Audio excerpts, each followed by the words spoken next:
Hey, Anna Sabramowitz here. I hope you're having a fabulous day. Oh my goodness. Okay, I have something exciting to share with you today.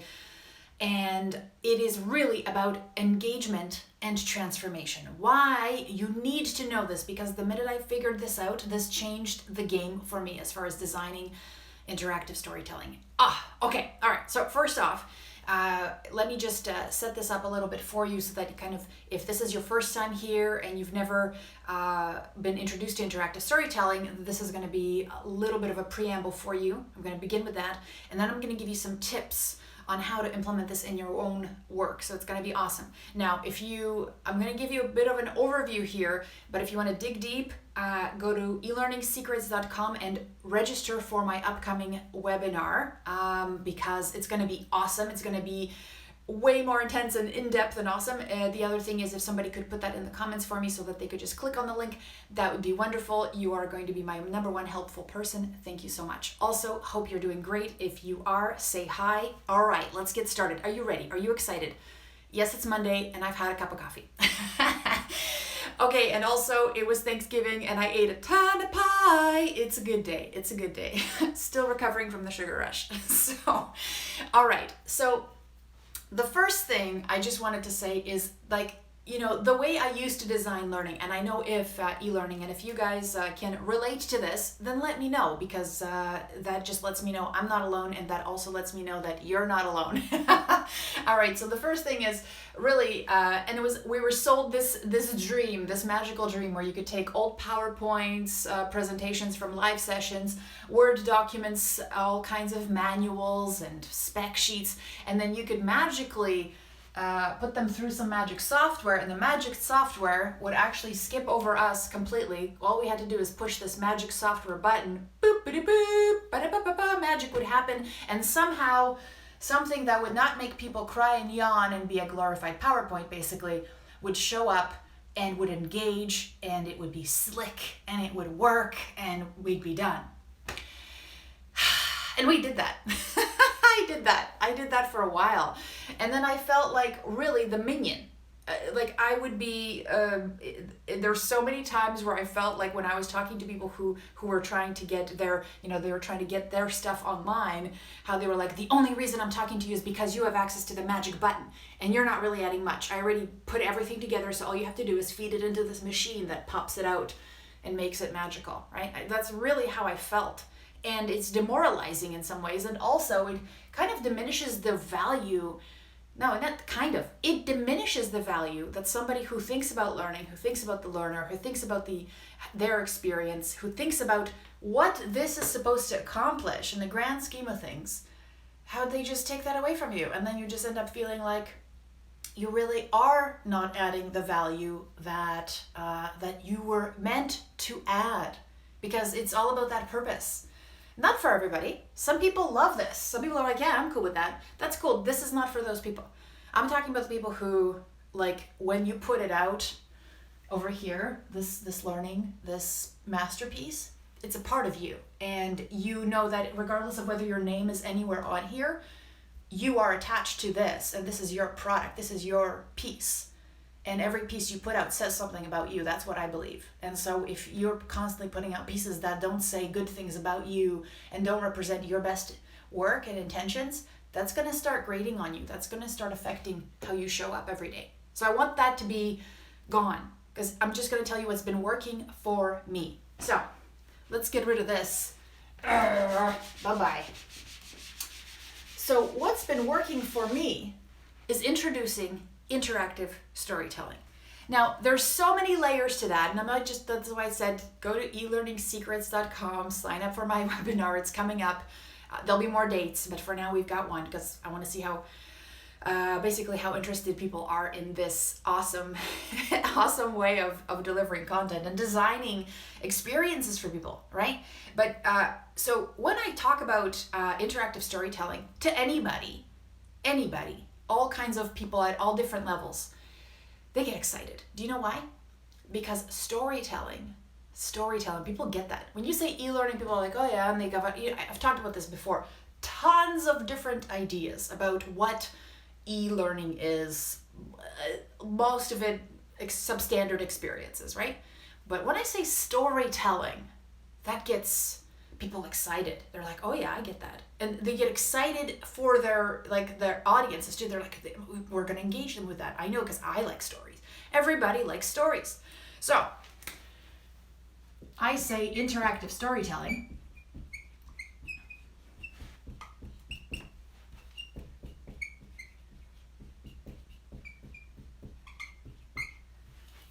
And you say, but I'm not a storyteller, Anna. So what is up with that?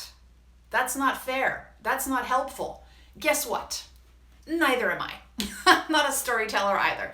There's just, and I've had this thing, I'm like, when was the last time you actually went into any company that like just does anything other than like write books and say, hey, where's the storyteller around here? Where's the resident story? There's no such thing, right? That doesn't exist. But just because it doesn't exist doesn't mean that you can't be a storyteller, because guess what? This is the coolest thing. This is what I discovered with my struggle with trying to be a storyteller. There's a framework. It's simple.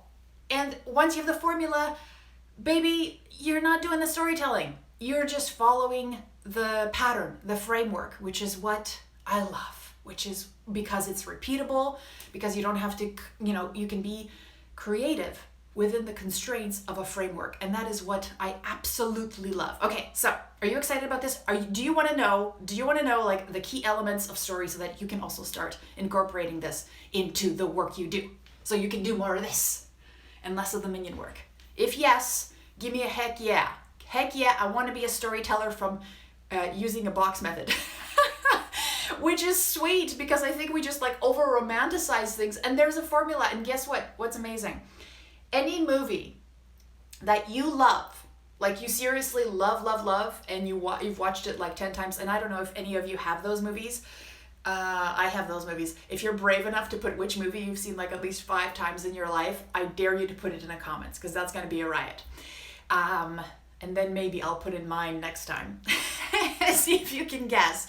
So the reason we love them is because the framework in there is good. It's so tight. Like that it follows that pattern so well. And it's kind of funny, because there's a reason why most people like why some movies go like to 100% rating and some movies do 20%, is because there's elements in there that our brains pick up as the right stories, as the right framework, and we just like zone in on that, and that works for us. But if one of those elements is missing, that's the movie that gets like 10%. And that's what's amazing. You can have a movie that 10,000 people go to, and they'll absolutely love it. And those 10,000 people are 10,000 different people. But because the pattern in that story is set up the right way, all of them resonate with it. And that's a story. And that's what's amazing. That's what we're gonna leverage and hack for our purposes. Because that's why I wanted to say transformation is such a huge thing for engagement, for learning, for the people that we're trying to impact, right? So when you talk about stories, first, like if we're talking about the essence of stories, and I know you're going to be like, is it really that simple? And I'm going to tell you, yes. What's a story? A story is a beginning, a middle, and an end. And I know you're like, oh, look at that light. It's a little, let me move that. Oh, no. Because, so you got to be able to see that M. Let me move it. Let me move the M right here. And anybody who's just listening to this, you were like, what the heck happened? I had to move an M because the light was in it. Okay, so beginning, middle, end. And you're like, no, okay, there's a little bit more to it, but not much more. See, transformation for me, and this is like, when I tell you this has been working for me. This has been working for when I start projects and I say interactive storytelling, people get excited and then they want to listen. They want to figure out what's going on. And then also, because this is baked into the process, I'm not coming up with any of this stuff. I'm just asking the right questions to come up with the pieces that just fill in the boxes that I have. Okay? So, and also what's wonderful is that when those stories hit the learner, the excitement and the level of connection is there. And that's what to me is just like, I'm like, yes, my life is fulfilling. One story, interactive story at a time, right? Okay, beginning, middle, end, but really transformation. What is that? That means that your learner or character even, they start off with a one type of perspective. Perspective one, let's call it. And then at the end, the best learning out there changes somebody's perspective, right? They come out with perspective two. So I'm just gonna write in perspective two. You see that? Yeah, cool. So perspective two. So that means that, and this is one of the things that we almost have to internalize, is that for somebody who comes into our learning, especially like I'm talking to people who are adults, right? Adult learners, they're coming in with their own perspective. And our training, what it's trying to do is to make them see the world in a different way and leave with a different perspective, whether that perspective is, I can do better if I adopt this kind of practice. I have some gaps and I need to learn a bit more. This is a beneficial process and I'm going to change it up because I see now through this that this makes sense. So there's a transition, there's a transformation. Now, this transformation in the past has been exemplified by what don't they know? What do they know now? And it's not that simple. Like, it was info and content centered. Perspective has to almost do with beliefs. What do they believe now? They're not good enough. They're good enough. They're a great leader. What do they have to believe? That if they adopt certain things, certain practices, they can actually be leaders in every single situation. They don't have to wait for special, meetings or opportunities. Every single time they interact with their team, that's an opportunity to be a leader. Whatever, that's one, right? So there needs to be a vision for you when you're learning, when you're trying to instill your story. What's the difference between these two? It needs to be amped up and it needs to be clear. So this is perspective one, perspective two. And that really is the transformation. So when you are designing your story, what happens is the things that happen in between, which are the decisions and the struggle that somebody has to go through. These are these lessons, key decisions and key lessons that they're going through. These are going to be the pieces that are going to help somebody move from this state, this perspective, to this perspective. So it's actually helpful when you have these two solidified first, like, where's my character at right now? They believe that sales is something that somebody is born with. They don't believe that people, like anybody, can just become an amazing salesperson. So they're coming in with this, but now they're going to leave with this perspective, that anybody can become a salesperson through practice. Guess what I'm going to do here? I'm going to give them tons of opportunities, difficult ones, to practice learning to become a salesperson, right? Is this going to teach them to be a salesperson? Probably not. But what it'll do is it'll change their perspective and their belief about the fact that they also now have the capability to be there, to be a top salesperson, even though in the beginning they believed it was something that was like, some people are born salespeople, some people are born extroverts. You can learn, right? So that's what our training, that's what's trying to do. So we have to make sure these two are opposite, or that we're taking them from one place to the next. You always have to consider this, because this is the thing that actually happens. I see this. A lot of times we have this end perspective, like, you're gonna be the number one, yeah, awesome. But we don't consider that people come in with doubt, with their own beliefs, with, we think everybody's like, I'm excited, I can't wait to learn. Okay, what's next?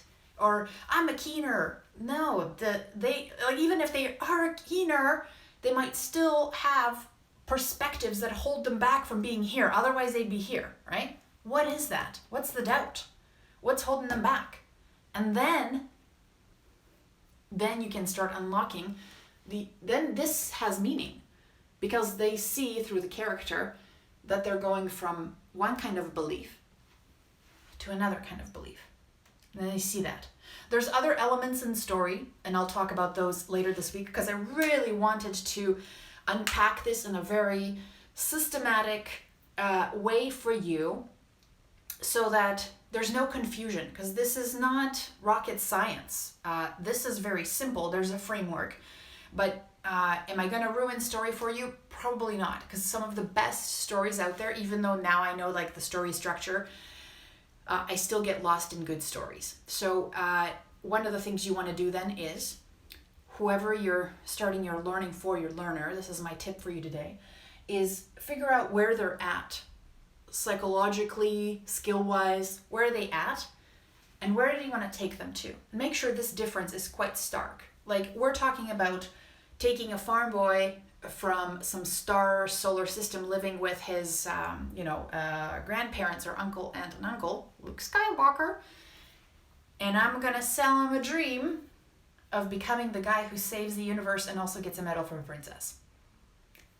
That's a big difference, right? Compelling story though, and also wicked challenge. Self-doubt over here. Oh my gosh, look at this. Amazing achievement. What are the things that help me get there? Yes, that's an overlay of a story from, Star Wars, but you're creating a compelling story in real life. I'm at the bottom of the sales pool. I'm getting the 5%, not so good. I want to be up here in the 98th percentile of awesomeness. How do I get there? What are some things that are getting in my way, right? We'll get into that again this week. The other thing is, here's your other piece of homework. If you haven't done this already, watch a Pixar movie. And if you have, put your favorite one in the comments, because baby, there is those guys, formula. It's all formula with Pixar. But that's why they put out rockin' movies, because they follow the formula. And it's actually funny, because we'd be like, oh, it's the same thing. But it's still amazing. It's still amazing because it works. Our brains tune into that pattern, lock in, and we love it. And it works. And they do it. So if you have seen a Pixar movie, put it in the comments. I'd love to see which ones you like come out the most. If you haven't, I suggest you start with either Moana or WALL-E. Those are like two awesomeness, or Up. Okay, all right, those are my favorites. There's actually more, but I get you started.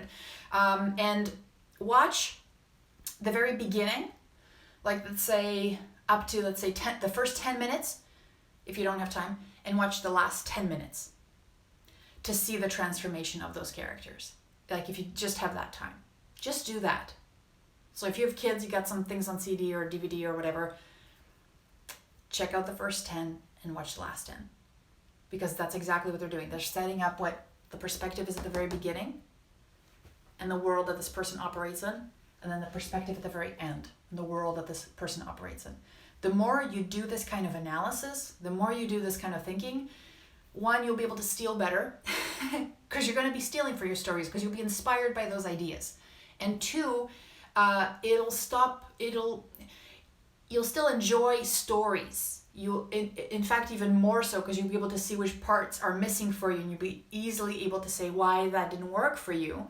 But then what's awesome is it takes away the mystical part of the actual putting it together, so that you can use it as a tool and have it in your back pocket when you need to pull out and say, this is the situation where an interactive story would just be a killer. It would be awesome. It would affect the change.